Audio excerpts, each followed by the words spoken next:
Welcome anyone who's joined us for this breakout panel. My name is Anthony Cesario. My role here at Clary, I lead our go-to-market for new industries. And we're talking about a really, really important topic today. And it's one that's certainly near and dear to my heart, but it's, I think, probably one of the most important topics across revenue teams specifically, and that is how do we build more diverse and inclusive teams within the revenue organization. So we have a really great panel with us today to help share some ideas and experiences of their own on this topic. So let me introduce the team and then we'll dive in. First, we have Mariah Tribble. Mariah is most recently VP of Enterprise Sales at Path Factory. Hi, Mariah. Hey there. Great to be here. Thanks for joining us. Second, we have one of my favorite humans, and no offense to Timmy and Mariah, I just know this person for a while now, and that's Valerie Lal. Valerie is one of our top sales reps here at Clary, and she's an incredible source of wisdom as we kind of build our diversity strategy here at Clary. So thanks for being with us, Val. Hi, everyone. Great to be here. And lastly, we have Deepak Sharma with us. Deepak was having some audio troubles, so we're seeing if we can get him back on the panel. But Deepak's a managing director at Deloitte within their customer experience group, actually. But he's also one of the partners inside of their inclusion and diversity group. So excited to have Deepak with us. I hope he can join. We'll see if he can pop back in here. So with that, want to get started. And, for any of you who have been a part of sessions like this that talk about diversity, we usually start with some like high impact numbers, right? On the impact of diversity on revenue and, why you should be investing in diversity because you're going to have, you're going to earn more revenue because of it. I'm here to say we're not going to do that. We shouldn't have to do that. The reality is you should be building diverse teams because that's the right thing to do. And, it's great that doing the right thing leads to more revenue, shocker. But we're not going to share any of those statistics with you. We will follow up with some great content from Inclusion Inc., from Deloitte's inclusion survey that they just released recently. Really cool stuff, helping contextualize kind of how big of a problem this is globally. But today we're going to talk a little bit more about the experiences that some of us have had and how we can help ensure as we build teams, we're not only building high-performing teams, but we're building inclusive and diverse teams as well. So I would love to start off, maybe Tammy, with a little bit of your experience. I could tell you some of the most impactful kind of moments I've had in my own journey with, just building diverse teams and kind of becoming a student of how big this problem is. It's when I've heard experiences from others that I haven't had myself, and I wasn't aware, that others were having these in such a profound way, these types of experiences. So with that, Tammy, we'd love to hear a little bit about your background, any experiences you think that would be helpful to share to this audience of folks that are building revenue teams. Well, thank you so much, Anthony. It really is such a joy to participate in this conversation because it's so crucial today, not just for individuals, but businesses alike. And I'm going to say across industries and across functions. A little bit about myself. I'm an executive consultant with Inclusion Inc. I'm also the executive director of Latina Vida, which is a nonprofit organization that supports Latinas and rising to the C-suite. Always love sharing the catalyst that led me into this work of diversity, equity, inclusion. I'm a first generation Latina to go on and graduate not only from college, but I'm the first in my family to graduate even from high school. I would later go on to graduate from the Notre Dame of Law School at the young age of 25. And, maybe I was young and naive and idealistic, but I really was on this mission to save the world and make it a better place to be. So my very first job out of law school was with a firm of 35 attorneys. There were 33 white men, 1 white woman. I was the only person of color and a minority in every way: gender, ethnicity, and age. I was the youngest person in the firm as well. It was a tough experience. I can say I definitely didn't feel valued or appreciated for my authenticity of who I was as a Latina. On the contrary, I really felt that it was survival of the fittest. And for me to survive in that environment, I had to assimilate and really leave my identity at the door. That became really hard to do over time. And I eventually chose to leave the legal profession. And that was a really hard decision to make because I had built up my entire educational career to do this work. But I had to find where I could make a genuine difference in the world. So today I feel really fortunate that I get to do the work that I do in diversity, equity, and inclusion. It's all about helping organizations do what you just said, Anthony, which is the right thing, to create cultures where every single individual feels like they are appreciated, valued, and an important contributor, and that they are part of a workplace where they belong, where they can grow and be successful. And businesses are increasingly becoming aware of the business necessity because that is tied in, right? Employee morale and the business success are tied in together. And companies who get that are seeing the return on their investments in creating a culture of inclusion. I love it. Yeah, super, super helpful. And we're students of data at Clary, and there's a quote from, I think it was Netscape's old CEO. It said, if we have data, let's go with data. If we have opinions, let's go with mine. And I think that's one of the problems I've seen with diversity. I spent about 10 years working with HR leaders, and when you're not putting a microscope on it, when you're not looking at the data within your board, it's really easy to think that you're doing a better job than you actually are. If you're not setting metrics around it, if you're not constantly looking at the diversity of your team, if you're not constantly asking your team if they feel like, they can bring their true self to work every day, you're just not going to know. You're going to go with your opinion. So it's really, really important to make this part of, just as important of a KPI as you do any other, KPI in the business. Val, how about yourself? I hired Val here at Clary, and I had set a goal that I wanted to build a more diverse team, and Val was the first person I came across and was like, yes, this is exactly, the type of person we want representing Clary, given your background and diversity experiences that you've had in your career, Val. So we'd love you to talk a little about, tell the team a little about your journey and some of the experiences you've had. Sure. So I definitely heard so much of myself through Tammy's story she just shared as well.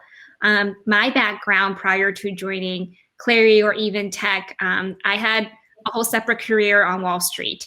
And it was a similar type of diversity lack of in my space. I was a trader on the trading floor. I was literally the only female on the trading floor. And so imagine boys club, but to the extreme. And so it's just a next level when it comes to thinking about the clear, apparent lack of diversity. And I was also the only Asian leader on the trading floor. And this was shocking to me because I was working in Asia, but all the leaders were stereotypically like white and just, a lot older. And so that to me was like a big red flag. And it was extremely tough, just sort of constantly having to prove yourself.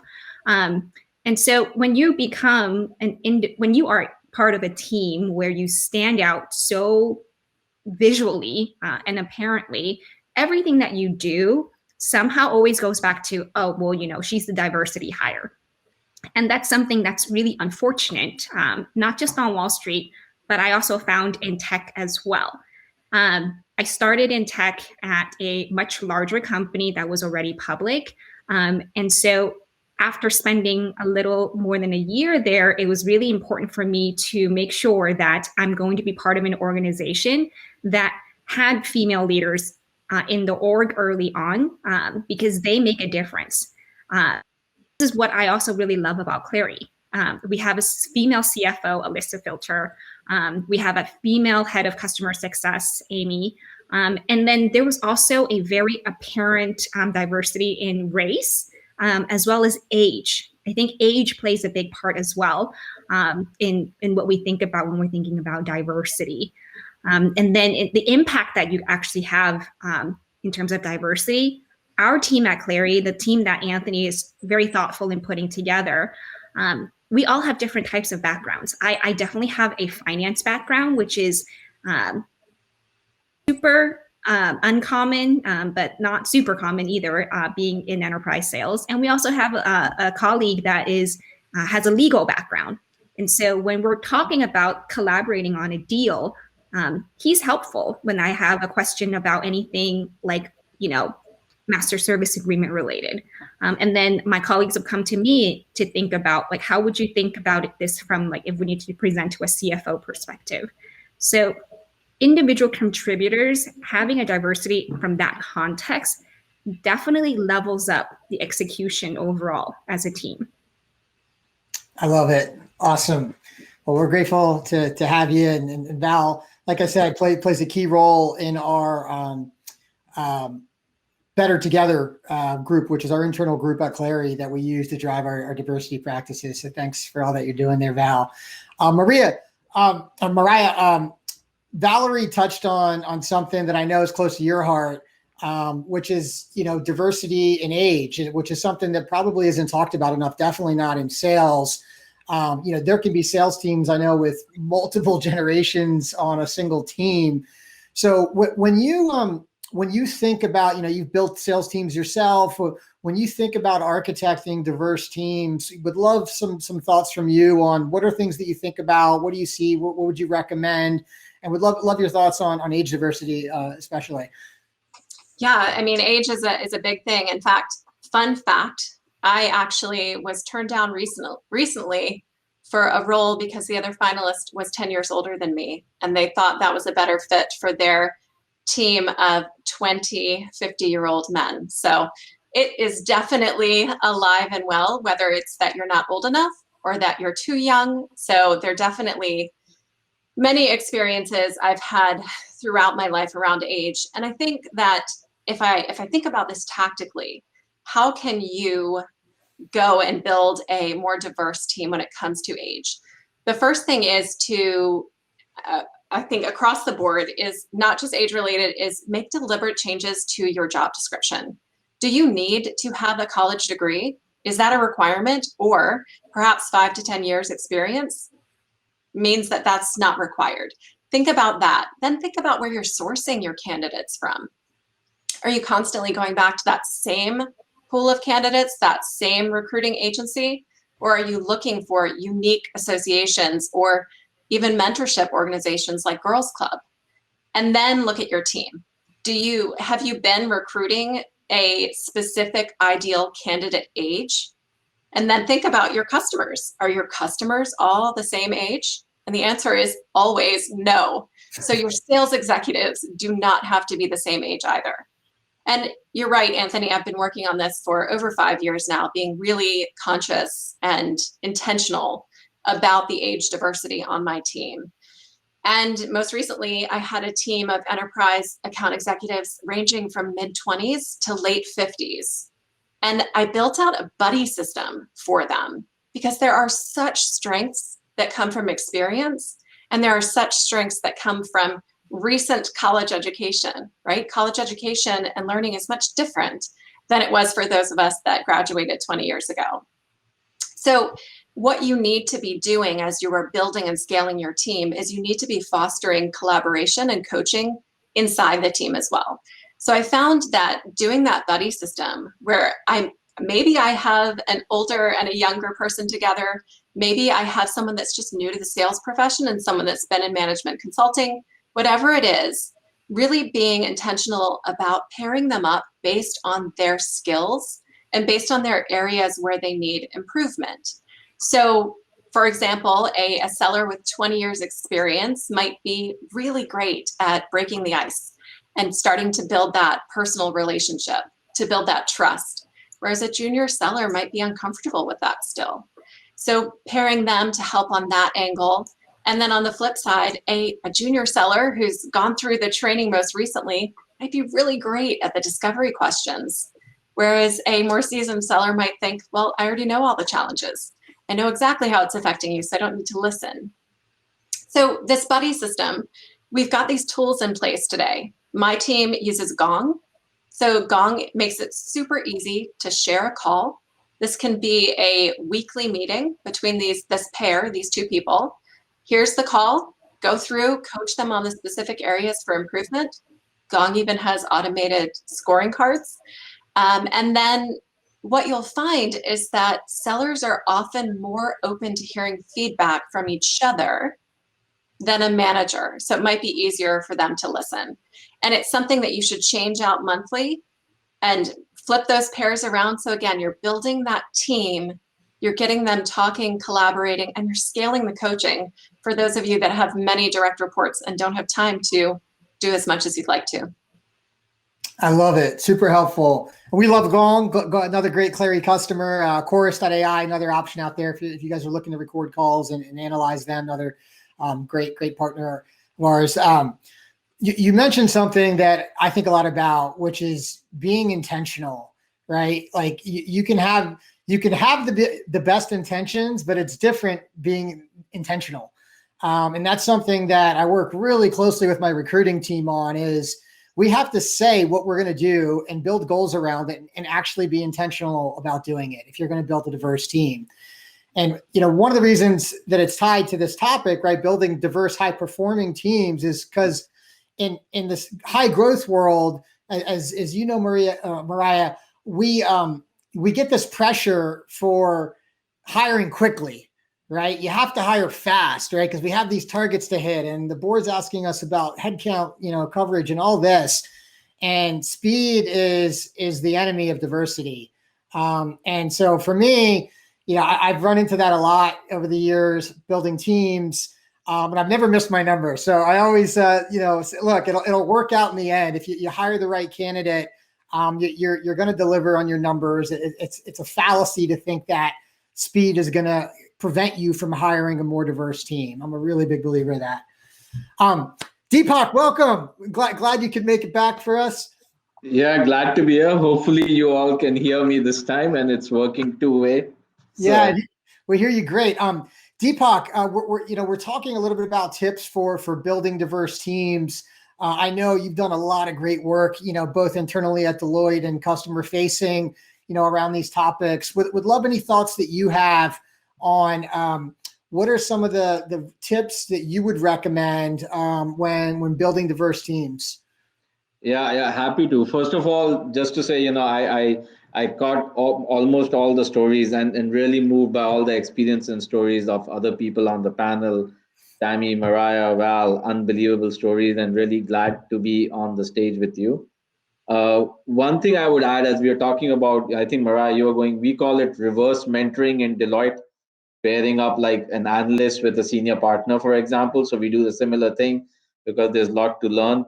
And I think another area is to bring in diversity of thought, right? It's not just diversity of race, age, and all the other things, but also diversity of thought in your team. A couple of things that we use, and we call these everyday equations at Deloitte from our CEO, but there are a few that really apply. One is very focused on DEI, which is we believe in deliberate DEI versus it will happen naturally. I think, Anthony, you were talking about being really intentional, right? So being deliberate about how you construct the teams, being deliberate about the sourcing of the talent. Mariah, to your point, we are looking at a wide variety of talent sourcing as well versus just the traditional routes. in order to change the intake that comes into the organization, and then specific programs of allyship and sponsorship that kind of change the diversity mix at top. And then one that I really like and I use a lot is horseshoes versus circles. So if you think about it, a circle is closed, and if you can, a horseshoe is always open. So there's always a way for people to come in, for things to come in, for new things to come in. So try and think about how you can organize your teams more around horseshoes versus organizing around a circle. Really helps to do. And it's simple things. Like one thing we do is, every team meeting we start off with something that two people will share, and then they'll nominate two other people to share, right? It could be whatever question, like what's the unique thing you did in the pandemic, or the most horrible travel experience you had, whatever. But it all starts to bring in the different experiences people have together. And what I found is it starts to gel teams in a different way and bond them in a different way for the collective output that you're trying to drive. To your point, Anthony, you're not missing your numbers, but you're increasing the diversity of all kinds in your team as you do that. I love it. Feeling it, Deepak. It's really, really good. I mean, that's what a great concept, right? Always being open, always providing that open door to more diversity, more experiences on the team. I love it. Val, how about you? So, when you've led teams, you've been an individual contributor, anything that you've seen be successful, any tips that you have as it relates to growing and building diverse and inclusive teams? Oh, you're on mute. Can you guys hear me? We got you. Cool. Yeah, the way I kind of think about making sure diversity is top of mind, I think the easiest point to always remember is the hiring piece.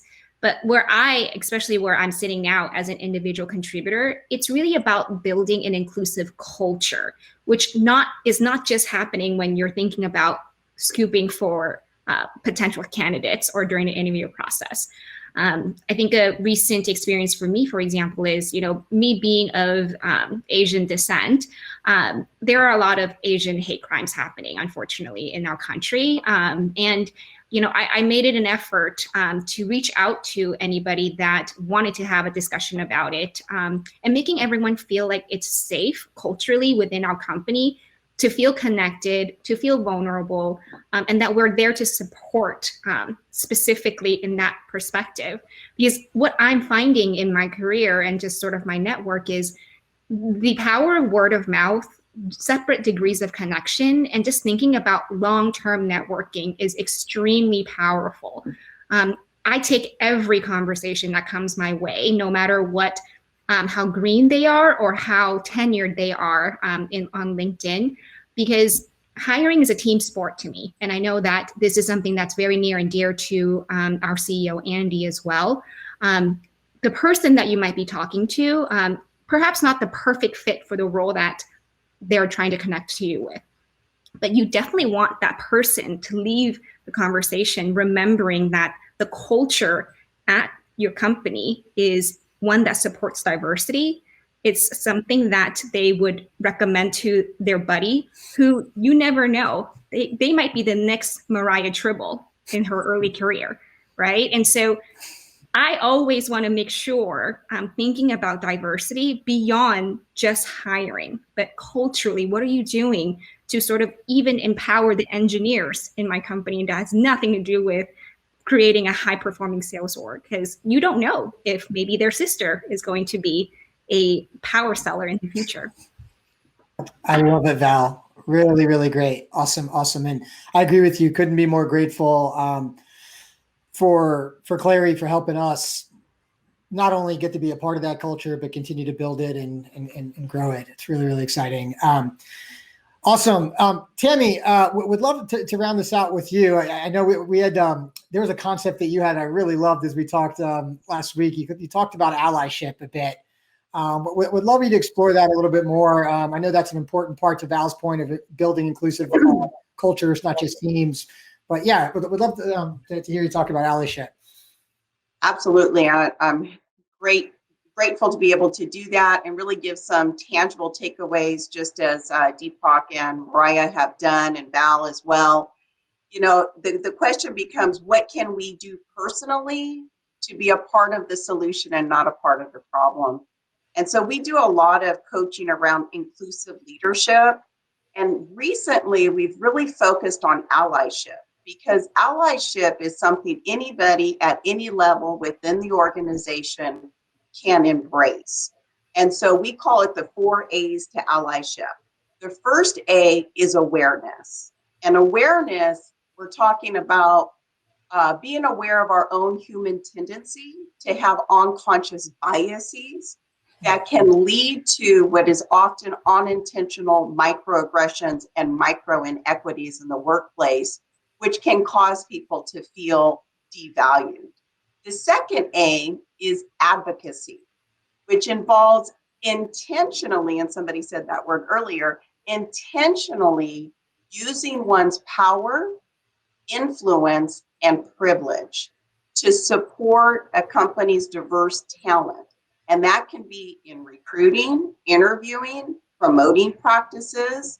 And what we're seeing is that the most successful companies are the ones that have what has been referred to earlier about, you know, the buddy system or pairing people. Some of them call it sponsors or mentor programs, but where executive leaders are intentional in connecting diverse talent to leaders within the organization to provide opportunities to network, increase visibility, get opportunities for stretch assignments that will grow skill sets and position them for career advancement. The third is accountability, which is really simple. See something, say something, do something. It is the commitment to hold oneself accountable and others accountable to be a part of creating a culture of inclusion. And some organizations are even asking employees to make an allyship pledge. And we just recently had an organization who said, we want to add this to our employee handbook for all new hires, because that's what it means to us to create a culture of inclusion. The last is action. So the goal is to have what we call an allyship playbook. You know, what are the specific actions that we can take to become an ally to our diverse talent? And just, you know, some things can be reading books on diversity and inclusion, listening to podcasts and TED Talks, attending DE&I workshops, intentionally reaching out to people who are not like you, and really kind of developing that spirit of humility and curiosity to broaden our understanding of different lived experiences. I love it. So good. Well, I'll sign up, at least for my team. We'll see if we can get the whole Clarity team to sign up for the pledge. We'd love to be a part of that. So let's circle back around on that. I think we have just about a minute left. So I want to just take this time to thank each of you for sharing your experiences, sharing your tips, sharing with the audience so that they can hopefully make a pretty broad impact. If you think about how many revenue leaders are here in attendance today that manage pretty large teams. So I certainly got some nuggets out of today. I hope other folks did as well. But thank you all for your time and your stories.